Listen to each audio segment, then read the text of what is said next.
Hello! Well, as promised, it's the taste test for Peterson's Bulk and Delight tobacco, which I'm turning into an e-liquid. This is week 4 now, so we're halfway through the process. And I'm using this week something different. It's my Aspire Pegasus with a K1 clearomizer. And I'm using this because the liquid now is getting too thick to drip. And on the e-pipe, I now put the Berserker dripper. I have that on the e-pipe, but from a syringe it's getting far too thick to drip. So I put 1 ml in the clearomizer and I've topped it up with 1 ml of VG, so it's like a 50-50 PG VG, and it's tasting wonderful. It really is.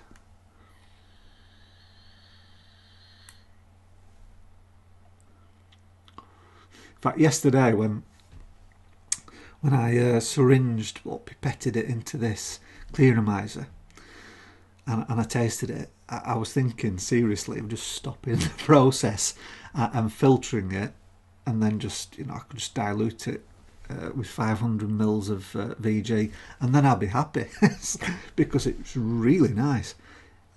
Smoky, there's a nice deep smokiness to it, and a really rich Virginia flavour coming through, a sweet Virginia.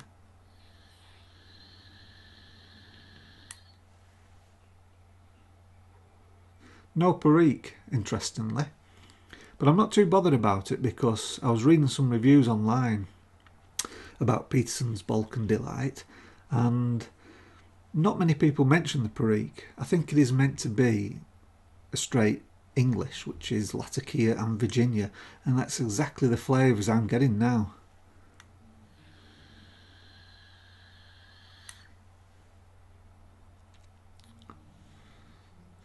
And since I've sort of diluted it,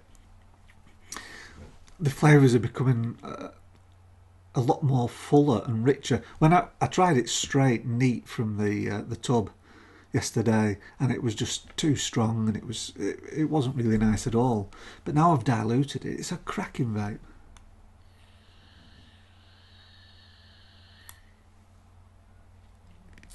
I'm very happy with this. Absolutely, I am really happy with it. I am. Uh, I'm glad I did it now.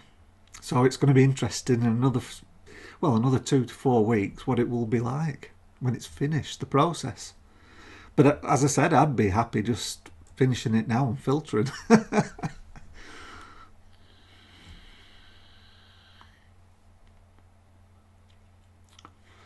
Well, I want to wish all the best to our friend down under, Aussie Piper, because on Saturdays for the next few weeks he's going to be teaching photography. So I hope everything goes well for you, and I hope it's a huge success. I'm sure it will be. My dad was a keen photographer. He was a member of a local photography club, and when I was a kid, every weekend we used to go out into the countryside, because that's where we lived, and we used to take photographs. He used an Olympus OM1. I mean, this is back in the day, in the 1970s.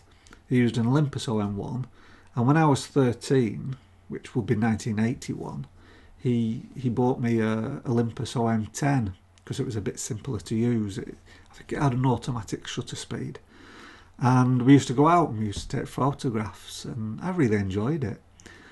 But when you get older, other things start to take your interest, especially when you get around 17, 18, and I just didn't bother about it, and I left it alone.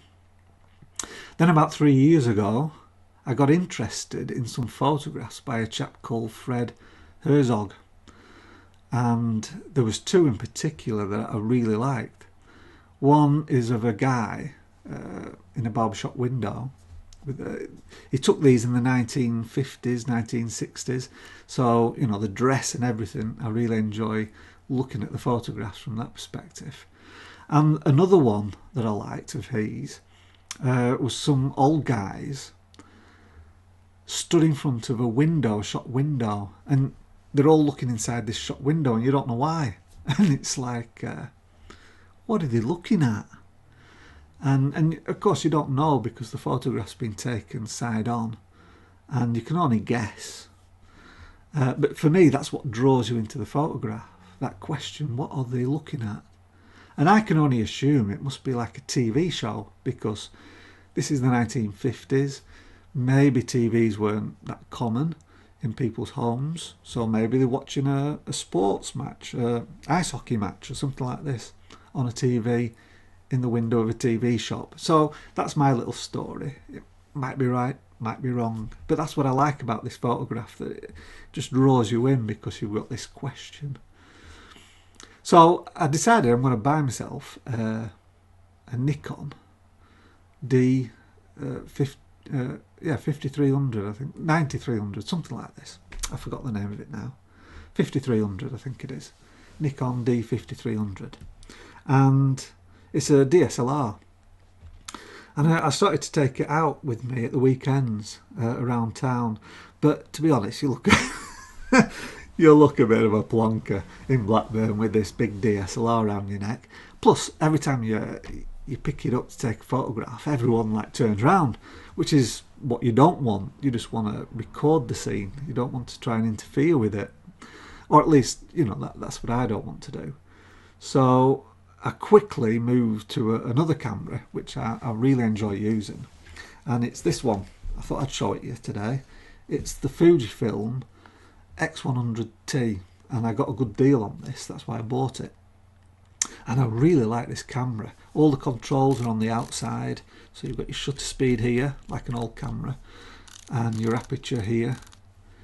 And yeah, I really enjoy the camera, and I use it like it's a film camera, in the sense that I will set my ISO and then just leave it, and I'll get my exposure right from the aperture and shutter speed.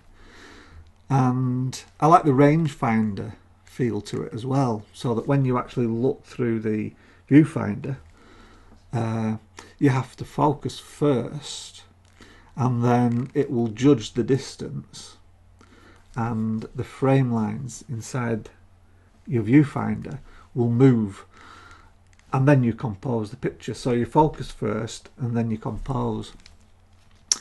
So I really enjoy this, and I've taken quite a lot of photographs with it.